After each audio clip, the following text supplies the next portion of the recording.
Hello दोस्तों नमस्कार। Political science learning में आप सभी का स्वागत है। दोस्तों आज की इस वीडियो में हम लोग डिटेल एनालिसिस करेंगे यूजीसी नेट पॉलिटिकल साइंस के क्वेश्चन पेपर को, जो 6 जनवरी 2025 को आयोजित किया गया था। इसको हम लोग 3 से 4 पार्ट में सॉल्व करेंगे। ये पार्ट 1 वीडियो है और आइए देखते हैं पहला क्वेश्चन क्या पूछा गया था। पहला क्वेश्चन जो है तो कह रहा है आइडेंटिफाई करने के लिए characteristics of the presidential form of governments. तो जो प्रेसिडेंशियल फॉर्म ऑफ गवर्नमेंट्स होती है उसकी क्या कैरेक्टरिस्टिक्स होते हैं, कैसे हम लोग आइडेंटिफाई करेंगे, उसको आपको पता करना है और फिर करेक्ट आंसर्स चूज करना है। तो separations of powers, presidential form of governments में सेपरेशंस पाया जाता है एग्जीक्यूटिव, लेजिस्लेचर और जुडिशरी के बीच। तो ये एक इंपॉर्टेंट फीचर है, फर्स्ट करेक्ट होगा। बी होता है चेक्स एंड बैलेंसेस पाया जाता है प्रेसिडेंशियल फॉर्म ऑफ गवर्नमेंट्स में, ये भी करेक्ट है। कलेक्टिव रिस्पॉन्सिबिलिटी जो है तो पार्लियामेंट्री फॉर्म ऑफ गवर्नमेंट्स की एक इंपॉर्टेंट फीचर्स है, ना कि प्रेसिडेंशियल फॉर्म ऑफ गवर्नमेंट। इसी प्रकार नॉमिनल हेड भी नहीं पाया जाता प्रेसिडेंशियल फॉर्म ऑफ गवर्नमेंट्स में, वहां पर रियल हेड होता है प्रेसिडेंट, ना कि नॉर्मिनल हेड। और फ्यूजन्स ऑफ लेजिस्लेचर और एग्जीक्यूटिव जो है तो पार्लियामेंट्री फॉर्म ऑफ गवर्नमेंट में देखी जाती है, ना कि प्रेसिडेंशियल फॉर्म ऑफ में, क्योंकि प्रेसिडेंशियल फॉर्म ऑफ गवर्नमेंट्स में लेजिस्लेचर और एग्जीक्यूटिव के बीच सेपरेशन देखा जाता है पावर का।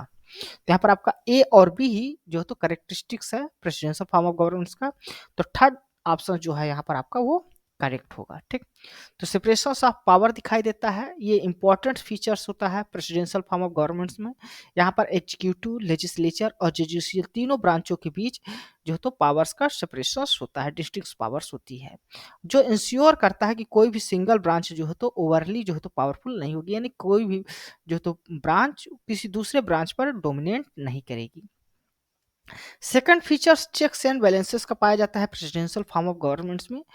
और कलेक्टिव रिस्पॉन्सिबिलिटी जो होती है ये प्रेसिडेंशियल फॉर्म ऑफ गवर्नमेंट्स का फीचर्स नहीं होता, बल्कि ये पार्लियामेंट्री जो सिस्टम्स ऑफ गवर्नमेंट्स होती है वहां पर एग्जीक्यूटिव और लेजिस्लेचर जो तो जो एग्जीक्यूटिव होती है और लेजिस्लेचर के प्रति जो है तो कलेक्टिवली रिस्पॉन्सिबल्स होती है। नॉमिनल हेड जो है तो पार्लियामेंट्री फॉर्म ऑफ गवर्नमेंट्स में हमको दिखाई देता है, जैसे कि इंडिया में, ना कि presidential form of government. Presidential form of governments में रियल हेड होता है प्रेसिडेंट जो होता है वो। ठीक, उसके पास एक्चुअल पावर होती है। फ्यूजन्स ऑफ लेजिस्लेचर और एग्जीक्यूटिव भी ये पार्लियामेंट्री सिस्टम ऑफ गवर्नमेंट्स का एक फीचर्स है, ना कि प्रेसिडेंशियल फॉर्म ऑफ गवर्नमेंट्स में, क्योंकि प्रेसिडेंशियल जो सिस्टम होता है वहाँ पर एग्जीक्यूटिव और लेजिस्लेचर दोनों सेपरेट और इंडिपेंडेंट होते हैं एक दूसरे से। नेक्स्ट क्वेश्चन था which one books works not authored bye Shri Aurobindo Ghosh. तो अरविंदो घोष के द्वारा कौन सी इसमें से बुक नहीं लिखी गई है? एशियन गीता लिखा गया है, आइडियल ऑफ कर्मयोगी लिखा गया है, सिस्टम ऑफ नेशनल एजुकेशन लिखा गया है, डिस्कवरी ऑफ इंडिया जो है तो जवाहरलाल नेहरू की बुक थी और श्री अरविंदो की नहीं थी। तो यहाँ पर कौन सी पुस्तक नहीं है पूछा गया था श्री अरविंदो की, तो डिस्कवरी ऑफ इंडिया बुक्स नहीं थी, ये जवाहरलाल नेहरू की है। हमने जो बुक ऑथर्स की सीरीज कवर की थी, जिसमें हमने सभी यूनिट्स के जो इंपॉर्टेंट बुक्स हैं और ऑथर्स हैं उनमें से लगभग बहुत सारे क्वेश्चंस एग्जाम्स में पूछे गए हैं। तो ये बुक्स एंड ऑथर की सीरीज है, जिसमें हमने 7 जो है तो वीडियो बनाए थे और सभी से जो है तो क्वेश्चंस आए भी हुए थे एग्जाम्स में।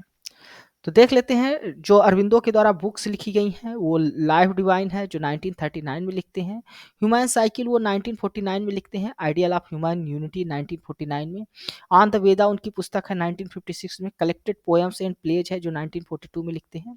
यहाँ पर पूछा गया था a system of national education जो 1921 में लिखते हैं अरविंदो घोष, और एशियन गीता 1922 में लिखते हैं, सिंथेसिस ऑफ योगा भी उनका 1948 में आता है, और सावित्री ए लीजेंड एंड सिंबल इनकी पोएम्स है जो 1950 में पब्लिश्ड होती है।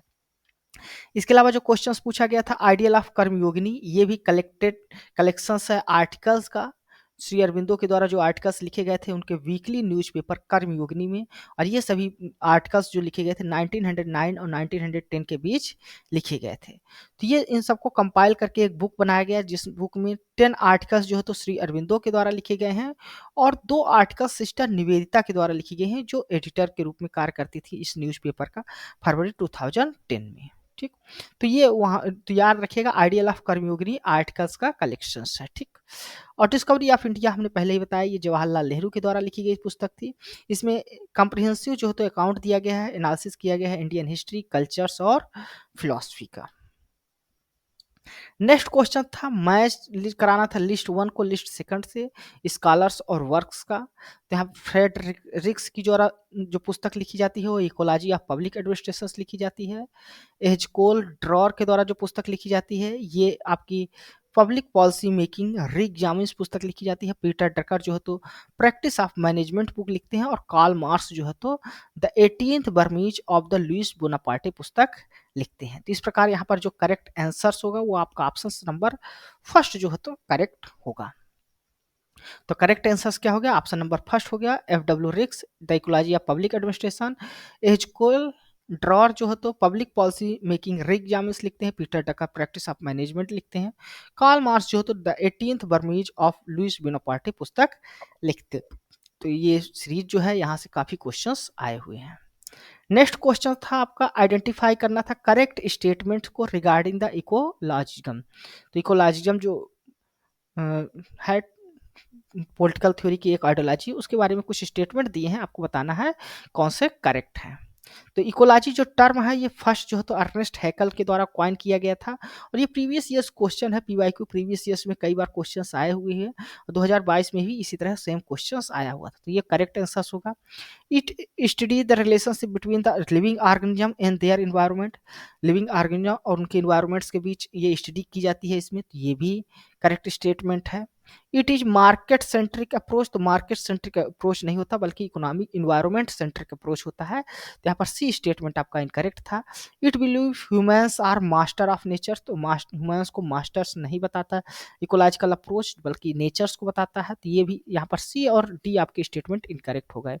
राचल कार्सन जो है तो इन्वायरमेंटल कंजर्वेशनिस्ट थे, तो ये बात भी सही है। यहाँ पर तीन स्टेटमेंट आपके करेक्ट है, ए बी और ए, यानी फर्स्ट नंबर आपका ऑप्शन से यहाँ पर करेक्ट हो जाता है। ठीक, तो करेक्ट आंसर क्या हो जाएगा आपका? First number option. Detail analysis यहाँ पर दिया गया है, आप लोग देख सकते हैं। नेक्स्ट क्वेश्चंस ये भी बुक्स एंड ऑथर्स था। बुक्स था poverty and un British rule in India. तो ये किसके द्वारा लिखा गया है? ये दादा भाई नौरोजी के द्वारा लिखा गया है। ठीक, तो करेक्ट आंसर क्या हो गया? थर्ड नंबर दादा भाई नौरोजी। दादा भाई नौरोजी जो है तो इंडियन पॉलिटिकल लीडर थे, एजुकेटर थे, अर्ली इंडियन नेशनलिस्ट थे। इन्हें बुक लिखते हैं poverty and un British rule in India. इस बुक में वो एग्जामिन करते हैं जो इकोनॉमिक इम्पैक्ट था ब्रिटिश रूल्स का इंडिया में उसको, और कहते हैं कि जो ब्रिटिश की पॉलिसीज है वो रिस्पॉन्सिबल है वाइड स्प्रेड जो पॉवर्टी है इंडिया में, गरीबी है, उसके लिए। नेक्स्ट क्वेश्चन आया हुआ था identify the essential fact about communism. तो कम्युनिज्म के बारे में आपको कुछ इसेंशियल फैक्ट्स दिए हैं, तो उसके बारे में कौन कौन से फैक्ट्स सही हैं आपको आइडेंटिफाई करना है। तो कम्युनिज्म में कॉमन ओनरशिप पाई जाती है प्रॉपर्टी की, ये बात सही है। एब्सोल्यूट इक्वलिटी की बात की जाती है कम्युनिज्म में, ये भी सही है। क्लासलेस सोसाइटी की बात भी की जाती है कम्युनिज्म और वेनगार्ड पार्टी, ये चारों फीचर्स जो है तो इसेंशियल जो फैक्ट्स हैं वो कम्युनिज्म के बारे में है। जबकि डिक्टेटरशिप तब तक प्रेस्टली क्लास नहीं पाया जाता, वो क्लासलेस सोसाइटी की बात करता है और किसी प्रकार की डिक्टेटरशिप की बात नहीं करता कम्युनिज्म। तो यहाँ पर ई जो है तो आपका इनकरेक्ट है। तो सभी आइडियोलॉजी आप लोग अच्छे से पढ़ लीजिए और इसका फीचर्स है। तो यहाँ पर चारों option A B C D जो है तो चार जो है तो सही है। तो करेक्ट आंसर क्या हो जाएगा आपका? Second number option A B C D only. E है जो है तो आपका करेक्ट नहीं है। यहाँ पर डिटेल एनालिसिस आप लोग देख सकते हैं। ठीक, नेक्स्ट क्वेश्चन था consider the following statement regarding the representative democracy and select the correct options. तो यहाँ पर कुछ रिप्रेजेंटेटिव डेमोक्रेसी के बारे में स्टेटमेंट दिए हैं, आपको बताना है कि उसके बारे में कौन से स्टेटमेंट करेक्ट है। पहला है option, it offer A practicable form of democracy for large country. तो जो लार्ज कंट्री होती है उनके लिए प्रैक्टिकेबल फॉर्म ऑफ डेमोक्रेसी को ऑफर करता है जो रिप्रेजेंटेटिव डेमोक्रेसी होती है, ये बात सही है। It establish a link between the government and the govern.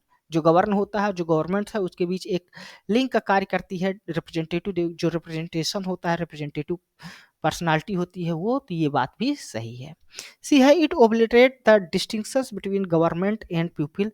तो गवर्नमेंट और पीपल्स के बीच डिस्टिंक्शंस को खत्म नहीं करता बल्कि उसको मेंटेन करके रखता है। ठीक, तो यहाँ पर सी आपका जो होता है इनकरेक्ट हो जाता है। यहाँ पर it advocate A classless society. तो क्लासलेस सोसाइटी की भी एडवोकेट नहीं करती, वो कम्युनिज्म का एक फीचर है ना कि डेमोक्रेसी का। तो ये डी भी आपका इनकरेक्ट हो जाता है। यहाँ पर it's most common modern manifestations is use of referendum. तो रेफरेंडम रिप्रेजेंटेटिव डेमोक्रेसी नहीं है बल्कि डायरेक्ट डेमोक्रेसी है। तो यहाँ पर ई भी आपका इनकरेक्ट हो जाता है। तो यहाँ पर पूछा था कौन से करेक्ट ऑप्शन हैं, तो ए और बी जो है तो आपका यहाँ पर करेक्ट होगा, ठीक ना। तो करेक्ट स्टेटमेंट क्या है, रिप्रेजेंटेटिव ए स्टेटमेंट और B statement. A statement correct है क्योंकि रिप्रेजेंटेटिव जो डेमोक्रेसी होती है वो प्रैक्टिसेबल फॉर्म होती है गवर्नमेंट फॉर लार्ज कंट्रीज, ठीक ना।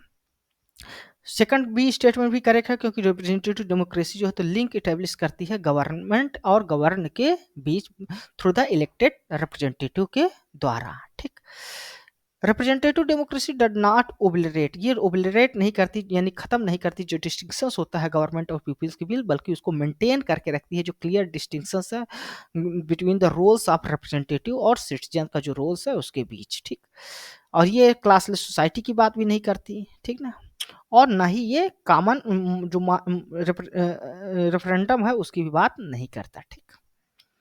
नेक्स्ट क्वेश्चन था which among the following was not a part of self respect movement. तो आपको बताना है इनमें से कौन से जो स्टेटमेंट है वो सेल्फ रिस्पेक्ट मूवमेंट्स के बारे में बात नहीं करता जो ईवी रामास्वामी नायकर के द्वारा लॉन्च किया गया था।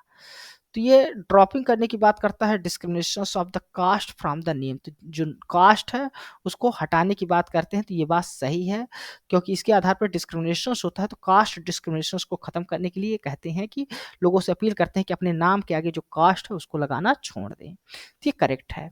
New interpretation of the character of the Hindu methodology, जो हिंदू मेथोडोलॉजी है उसको भी ये चेंज करके न्यू इंटरप्रिटेशंस देने की बात करते हैं रीजन्स के आधार पे, तर्क के आधार पे, ताकि जो क्लास हायरार्की है, कास्ट की हायरार्की है उसको समाप्त किया जा सके और जो डिस्क्रिमिनेशन है उसको खत्म किया जा सके। Joining Congress to support national movement, Congress national movements को सपोर्ट करने के लिए कांग्रेस को ज्वाइन करते हैं लेकिन उसको छोड़ देते हैं और इस आधार पे छोड़ देते हैं उसका जो तो क्रिटिसाइज करते हैं एक प्रकार से ये कांग्रेस का कि वहां पर जो ब्राह्मण ब्राह्मण का डोमिनेंस है वो पाया जाता है, तो ब्राह्मणिज्म के डोमिनेंस या एलीट के डोमिनेंस है उसके लिए उसको क्रिटिसाइज करते हैं, उसको छोड़ देते हैं। तो ये यहाँ पर आपका ये करेक्ट नहीं है उनके सेल्फ रिस्पेक्ट मूवमेंट्स के अगर टर्म में देखा जाए तो। Self respect movement wedding the solemnise without ब्राह्मण प्राइस्ट, तो बिना ब्राह्मण जो पंडित होते हैं, प्राइस्ट होते हैं, पुजारी होते हैं, उनके बिना शादी करने की बात करते थे, वेडिंग करने की बात करते थे पेरियार ईवी रामास्वामी। तो ये करेक्ट है। तो यहाँ पर नॉट करेक्ट पूछा था, not part of the self respect movement, तो थर्ड जो आपका ऑप्शन है वो यहाँ पर करेक्ट आंसर होगा, ठीक। तो करेक्ट आंसर क्या होगा, joining Congress to support national movement. Detail analysis यहाँ पर लिखा हुआ है, आप लोग उसको देख सकते हैं और पढ़ सकते हैं। नेक्स्ट क्वेश्चन है arrange the positions of the dignitaries as given in the table of precedence higher to lower positions. तो यहाँ पर टेबल ऑफ प्रेसिडेंस दिया है, तो आपको बताना है कि करेक्ट जो है तो क्या होगा उसका पोजीशंस ऑफ डिग्नेटरीज। तो सबसे ऊपर जो आते हैं यहाँ पर तो वो आएंगे वाइस चेयरमैन जो नीति आयोग के होते हैं, डी नंबर जो आपका ऑप्शन है। फिर उसके बाद आपके ई ऑप्शन आएंगे यानी भारत रत्न जिनके पास होता है फर्स्ट नंबर, सेकंड नंबर ये आएंगे। थर्ड नंबर में आपके चीफ इलेक्शन कमिश्नर आते हैं, ठीक।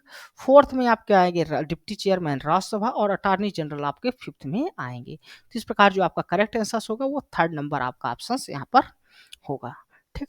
तो डी वाइस चेयरपर्सन सबसे पहले हैं, फिर होल्डर ऑफ भारत रत्न, फिर चीफ इलेक्शन कमिश्नर, फिर डिप्टी चेयरमैन जो राज्यसभा के होते हैं और अटॉर्नी जनरल ऑफ इंडिया। ज़्यादा जानकारी के लिए आप लोग order of precedence in India Wikipedia का आर्टिकल है उसको देख सकते हैं, और इसके अलावा आप लोग पीडीएफ भी पा जाएंगे प्रेसिडेंशियल का जो सेक्रेटरीट है उसका पीडीएफ आपको दिख जाएगा, वहां पर भी ये ऑर्डर ऑफ प्रेसिडेंस दिया हुआ है। नेक्स्ट क्वेश्चन है who among the following is the first to coin the term catch all party.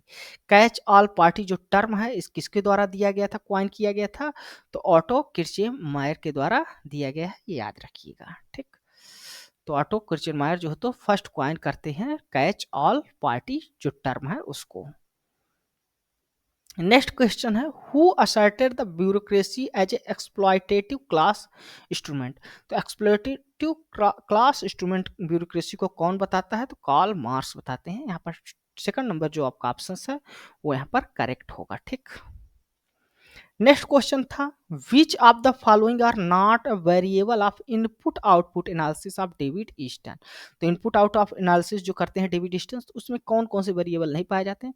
तो डेवलपमेंट और ग्रोथ नहीं पाया जाता, डिमांड, सपोर्ट और फीडबैक, ये तीनों जो है तो एलिमेंट्स वहाँ पर हमको देखने को मिलते हैं डेविड ईस्टन के इनपुट आउटपुट एनालिसिस जो है। तो यहाँ पर CDE जो है तो आपका करेक्ट होगा, यानी कि यहाँ पर क्या पूछा था, नॉट अ वेरिएबल्स, तो ए और बी जो है तो यहाँ पर वेरिएबल नहीं है, यानी कि ऑप्शन नंबर 4 जो है तो यहाँ पर आपका करेक्ट होगा। ठीक, ऑप्शन 4 जो यानी ए और बी जो थे, यानी डेवलपमेंट और ग्रोथ, ये दोनों जो है तो फीचर्स नहीं है इनपुट आउटपुट एनालिसिस के, जो डेविड ईस्टन के द्वारा दिया गया था।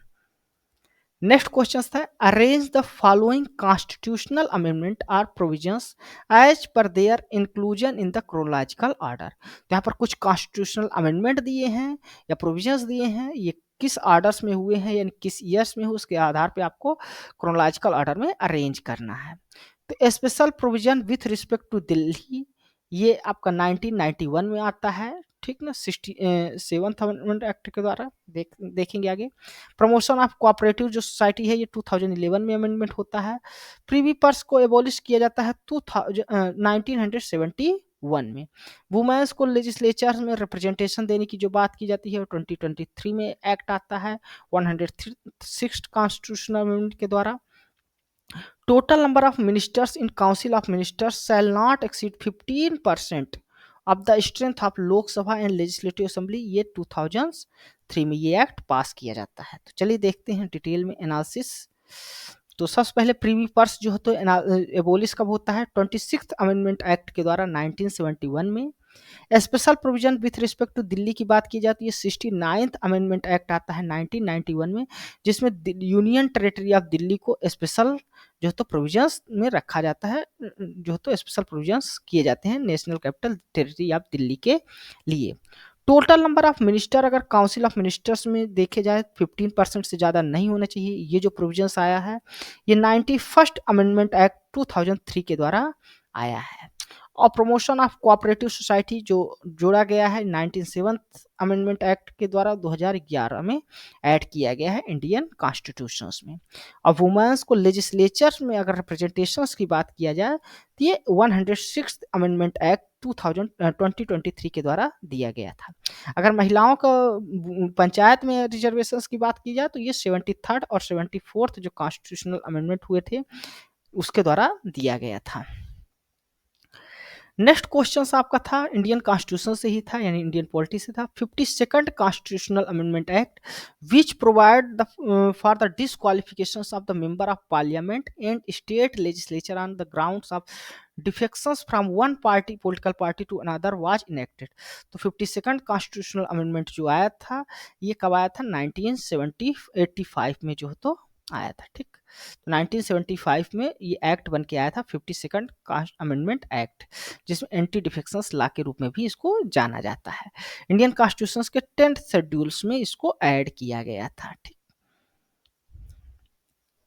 नेक्स्ट क्वेश्चन है who was the trenchant critic of Aryanism, Brahmanism and Hinduism. तो आर्यनिज्म, ब्राह्मणिज्म और हिंदुइज्म इन तीनों को कौन क्रिटिसाइज करता है? तो ये ईवी रामास्वामी नायकर करते हैं, अपने सेल्फ रिस्पेक्ट जो मूवमेंट लॉन्च करते हैं उसी के तहत वो आर्यनिज्म, ब्राह्मणिज्म और हिंदुइज्म तीनों को क्रिटिसाइज करते हैं। तो याद रखिएगा EV Ramaswamy Naicker correct answer होगा।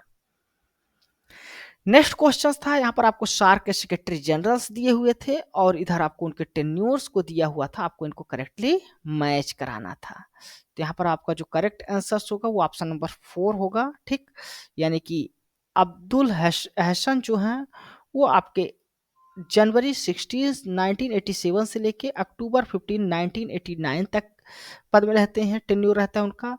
यादव कांत सिलवाल जो हैं ये जनवरी 1 1994 से लेके दिसंबर 31 1995 तक रहते हैं। निहाल रोड्रिगो जो हैं, इनका जो कार्यकाल रहता है, टेन्योर रहता है जनवरी 1 1999 टू जनवरी 10 2002 तक रहता है। और शीलकांत शर्मा ये जो है तो मार्च 2008 से लेकर फरवरी 2011 तक रहते हैं। तो यहाँ पर आपका करेक्ट आंसर जो होगा आपका ऑप्शन नंबर 4 यहाँ पर करेक्ट आंसर होगा।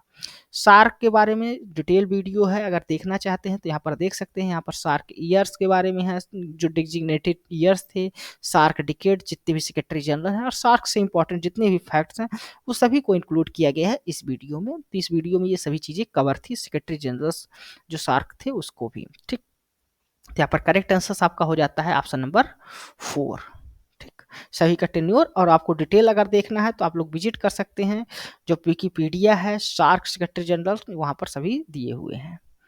नेक्स्ट क्वेश्चन है which of the following term are associated with conservatism. तो यहाँ पर आइडियोलॉजी, वहाँ पर इकोलॉजिज्म पूछा था, अब यहाँ पर देख कम्युनिज्म भी पूछा था और कंजर्वेटिज्म से भी जो टर्म है वो पूछा गया है। तो आइडियोलॉजी जो 7-8 दिया गया है आपके सिलेबस में, सभी आइडियोलॉजी को अच्छे से पढ़ लेना है, ठीक ना। तो कंजर्वेटिज्म के बारे में देख लेते हैं कौन कौन से टर्म एसोसिएटेड है। ट्रेडिशंस के जो तो बचा के रखने की बात करता है, सोशल ड्यूटी की बात करता है कंजर्वेटिज्म, ये भी सही है। Change in order to conserve, परिवर्तन हो लेकिन जो चीजें हैं, जो परंपराएं हैं उसको बना के रखने की बात करते हैं कंजर्वेटिज्म। ये तीनों ए बी सी जो है तो सही है। रिवोल्यूशंस की बात नहीं करते, ना तो जेंडर इक्वलिटी की ही बात करते जो कंजर्वेटिव होते हैं। ठीक, तो यहाँ पर आपका जो करेक्ट आंसर हो जाएगा वो कौन कौन से करेक्ट होंगे, तो ए बी सी यानी कि 4th नंबर जो आपका ऑप्शन है यहाँ पर करेक्ट होगा। ठीक, तो 17 का 4th क्वेश्चन ऑप्शन जो है तो आपका सही है। ट्रेडिशन, सोशल ड्यूटी और change in order to conserve की बात कंजर्वेटिव करते हैं। रेवोल्यूशन और जेंडर इक्वलिटी की बात कंजर्वेटिव नहीं करते। नेक्स्ट क्वेश्चन था which year the 19th Chinese communist party CCP conference held in Beijing. तो बीजिंग में 19th जो चाइनीज कम्युनिस्ट पार्टी है कॉन्फ्रेंस है वो किस ईयर्स में हुआ था, तो ये हुआ था 2017 में। ठीक, 2017 आपका यहाँ पर करेक्ट होगा। नेक्स्ट क्वेश्चन आया था arrange the committees on a Panchayati Raj in chronological order. तो क्रोनोलॉजिकल ऑर्डर में पंचायती राज को आपको कमेटीज से रिलेटेड हमको क्रोनोलॉजिकल ऑर्डर में अरेंज करना था। तो बलवंत राय मेहता कमेटी आपकी सबसे पहले आती है 1957 में, अशोक मेहता कमेटी आपकी 1978 में, जीवी के राव कमेटी आपकी 1985 में बनती है, एल.एम. सिंघवी कमेटी आपकी 1986 में बनती है और पी के थंगन कमेटी जो बनती है वो 1989 में इस्टेब्लिश की जाती है। तो यहाँ पर आपका करेक्ट आंसर जो हो जाएगा वो ए सी बी डी ई हो जाएगा, यानी सेकंड नंबर जो आपका ऑप्शन है यहाँ पर वो आपका करेक्ट हो जाएगा। बलवंत राय मेहता कमेटी 1957, अशोक मेहता कमेटी 1978, जीवी के Rao committee 1985, LM. Singhvi committee 1986 और पी के थंगवन कमेटी जो है 1989 में क्रिएट की जाती है, इस्टेब्लिश की जाती है। नेक्स्ट क्वेश्चन था Giorgia Meloni is a PM of Italy. Meloni belong to which political party. तो किस पॉलिटिकल पार्टी से मिलोनी बिलोंग करती थी, तो ये आपका करेक्ट आंसर हो जाएगा 3rd number option brothers of Italy party से। करेक्ट आंसर हो गया 3rd नंबर आपका ऑप्शन। नेक्स्ट क्वेश्चन था आइडेंटिफाई करना था incorrect fact about the got and WTO. तो गॉट और डब्ल्यूटीओ के बारे में इनकरेक्ट जो स्टेटमेंट हैं, फैक्ट्स हैं, उसको आपको आइडेंटिफाई करना था। तो यहाँ पर from 1948 to 1994 the GATT provide the rules for such much of world trade. तो गॉड जो हो तो जो वर्ल्ड का ट्रेड होता था उसके लिए रूल्स प्रोवाइड करने का काम गॉड का था 1948 से 1994 तक। ये बात करेक्ट है। तो इनकरेक्ट यहाँ पर बात कर फाइंड करना था, तो ये ऑप्शन आपका नहीं होगा। तो एक को एलिमिनेट कर दिया जाए तो फर्स्ट और थर्ड ऑप्शन अपने आप ही एलिमिनेट हो जाते हैं। इसी प्रकार अगर सी आपको ऑप्शंस देखें तो वहाँ WTO वाज क्रिएटेड ऑन 1 जनवरी 1995, ये फैक्ट भी बिल्कुल करेक्ट है। तो सी भी यहाँ से ऑप्शन एलिमिनेट हो जाता है। तो चौथा ऑप्शन सी आपको बचता है जो करेक्ट होना चाहिए। अगर बाकी आपको चीज़ें नहीं मालूम थी तो आप वहाँ से आसानी से इसको एलिमिनेशन के माध्यम से कर सकते थे। Guard was a provisional agreement and organisations, ये करेक्ट हो जाएगा, इनकरेक्ट हो जाएगा। The first ministerial conference WTO की 2009 में नहीं होती बल्कि 1996 में होती है। और 28th मिनिस्ट्रियल कॉन्फ्रेंस जो है वो दिल्ली में आयोजित होता है, ये बात भी बिल्कुल सही है। अभी तक WTO की 28th मिनिस्ट्रियल कॉन्फ्रेंस हुई ही नहीं है, ठीक ना। तो चलिए देख लेते हैं डिटेल में एक्सप्लेनेशंस में। तो गॉट जो है तो 1948 से लेकर 1994 तक वर्ल्ड ट्रेड के लिए जो रूल्स है वो प्रोवाइड करता था। प्रोविजनल एग्रीमेंट्स ऑर्गेनाइजेशंस के हैं, ये भी करेक्ट है, सॉरी। तो आपको इनकरेक्ट यहाँ पर पूछा था, तो डी गॉड जो है तो प्रोविजनल एग्रीमेंट और ऑर्गेनाइजेशंस के लिए प्रोवाइड करता है, ये सही है। ठीक है, डी और ई आपके ऑप्शंस यहाँ पर इनकरेक्ट थे, इनकरेक्ट फैक्ट पूछा था। ठीक, तो डब्ल्यूटीओ की जो स्थापना होती है वो 1 जनवरी 1995 को होती है। इसका फर्स्ट जो मिनिस्ट्रियल कॉन्फ्रेंस होता है डब्ल्यूटीओ को, वो 9 दिसंबर 1996 में होता है, सिंगापुर में 2000 में, 9 में नहीं होता बल्कि 1996 में सिंगापुर में होता है। और ई स्टेटमेंट था ये भी इनकरेक्ट था, क्योंकि जो मिनिस्ट्रियल कॉन्फ्रेंस होती है वो अभी तक 13th मिनिस्ट्रियल कॉन्फ्रेंस हुई है, और 2024 की जो मिनिस्ट्रियल कॉन्फ्रेंस होती है वो आबू धाबी यूनाइटेड अरब अमीरात में होती है, ना कि दिल्ली में। ठीक, तो यहाँ पर आपका करेक्ट आंसर क्या हो गया, डी और ई जो तो इनकरेक्ट जो तो दिए हुए थे स्टेटमेंट। नेक्स्ट क्वेश्चन था बुक्स से ही था, सेक्सुअल पॉलिटिक्स बुक्स किसके द्वारा लिखी जाती है, तो केट मिलेट के द्वारा लिखी जाती है। पॉलिटिकल थ्योरी जो book UGC net political books and authors की सीरीज है उसमें इसको कवर भी किया गया था। ठीक, फेमिनिस्ट थिंकर्स हैं। नेक्स्ट क्वेश्चन था इंटरनेशनल इवेंट्स के बारे में हुआ था। तो ये कोसोवो वार जो होता है ये 1999 में होता है। लीबियन सिविल वार जो होता है ये आपका 2011 में होता है। यूएस लेड इन्वेजन जो अफगानिस्तान में होता है वो 2001 में होता है। तालिबान जो है तो पावर्स में अफगानिस्तान में आते हैं 1996 को। तो ए का आपका 4 हो गया, बी का 1 हो गया, सी का 2 हो गया और डी का 3rd हो गया, यानी 4th नंबर जो आपका ऑप्शन है यहाँ पर वो करेक्ट होगा। इंटरनेशनल इवेंट्स पे जितने भी इवेंट्स हैं 1900 से लेके 2008 तक उसको सभी को इस वीडियो में कवर किया गया है, तो उसको भी आप लोग देख सकते हैं। और यहाँ से काफ़ी क्वेश्चंस यूजीसी नेट एग्जाम्स में पूछे जाते हैं, हर साल 2 से 3 क्वेश्चन आपको दिखाई देंगे इंटरनेशनल इवेंट्स से। ठीक, तो कोसोवो वार आपका 1909 में होता है। लिबियन सिविल वार 2001 में होता है। यूएस लेड इन्वेजन्स की बात की जाए अफगानिस्तान में तो 2001 में होता है। और तालिबान जो होता है अफगानिस्तान में पावर में कब आते हैं, 1996 में आते हैं। नेक्स्ट क्वेश्चन है, यहाँ पर कुछ टर्म दिए हैं और उसकी डिफिनीशंस दी है, आपको बताना है इनमें से कौन से करेक्टली जो है तो मैच नहीं है, नहीं करेक्ट डिफिनीशंस नहीं दिया हुआ है। इकोनॉमिक नेशनलिज्म, इकोनॉमिक नेशनल में जो डोमेस्टिक इकोनॉमी होती है उसको प्रोटेक्शनिज्म के थ्रू फोस्टर किया जाता है, बढ़ाया जाता है, तो ये बात सही है, उसको इकोनॉमिक नेशनलिज्म कहता है। नेटिविज्म क्या होता है, voicing the needs of native inhabitant against the those of immigrants, यानी इमिग्रेंट्स से ज़्यादा जो नेटिव पीपल्स हैं उनके लिए जॉब्स की बात की जाती है, उनको ज़्यादा महत्व देने की बात की जाती है पॉलिसीज, पब्लिक पॉलिसीज में, तो ये नेटिज्म कहलाता है। कॉलोनिज्म क्या है, practice of establishing control over foreign territory, यानी दूर अपने कंट्री से दूर किसी टेरिटरी पर जो तो कंट्रोल इटेब्लिश करने की जो प्रैक्टिस होती है उसको कॉलोनिज्म कहा जाता है। तो यहाँ पर ए, बी और सी तीनों करेक्ट थे।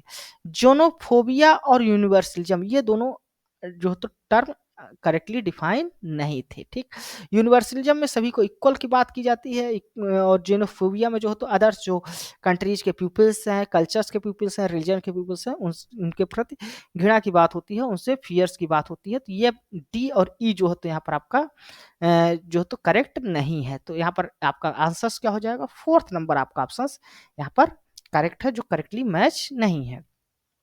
जेनोफोबिया जो टर्म है ये रेफर करता है फियर और hated of foreign people from different cultures and stranger से फियर्स की बात करता है। यहीं पर यूनिवर्सलिज्म जो टर्म है वो बिलीव करता है all human being are fundamentally equal and should be treated as such, यानी इक्वल है और सभी को इक्वल ट्रीट किया जाना चाहिए, यूनिवर्सलिज्म का कॉन्सेप्ट है। ठीक, नेक्स्ट क्वेश्चंस देखें तो ये भी बुक्स एंड ऑथर से क्वेश्चंस आया था। वन डायमेंशनल मैन जो बुक है वो किसके द्वारा लिखी गई है, तो यह हर्बर्ट मार्क्यूज के द्वारा लिखी गई थी। ठीक, तो करेक्ट आंसर क्या होगा, ऑप्शन नंबर 4 हर्बर्ट मार्क्यूज के द्वारा वन डायमेंशनल मैन लिखी गई थी, जो पब्लिश होती है 1964 में। हर्बर्ट मार्क्यूज एक जर्मन अमेरिकन फिलोसफर है, सोशोलॉजिस्ट है और पॉलिटिकल थ्योरिस्ट हैं। धन्यवाद दोस्तों, आज की इस वीडियो में हमने 25 क्वेश्चंस का एनालिसिस किया है। यह वीडियो आपको कैसा लगा अपने कमेंट्स के माध्यम से जरूर बताइएगा। साथ ही साथ आप हमारे इस चैनल को सब्सक्राइब कर लें ताकि इस तरह की वीडियोज आपको मिलती रहे। इसे अपने दोस्तों के साथ भी शेयर करें। इसके अलावा आप हमारे टेलीग्राम चैनल पॉलिटिकल नेटवर्क को भी ज्वाइन कर सकते हैं, जहां पर आपको हमारे सभी वीडियोज के पीडीएफ और डेली एमसीक्यू प्रैक्टिस क्वेश्चंस आपको सॉल्व करने को मिलते हैं। थैंक यू, धन्यवाद।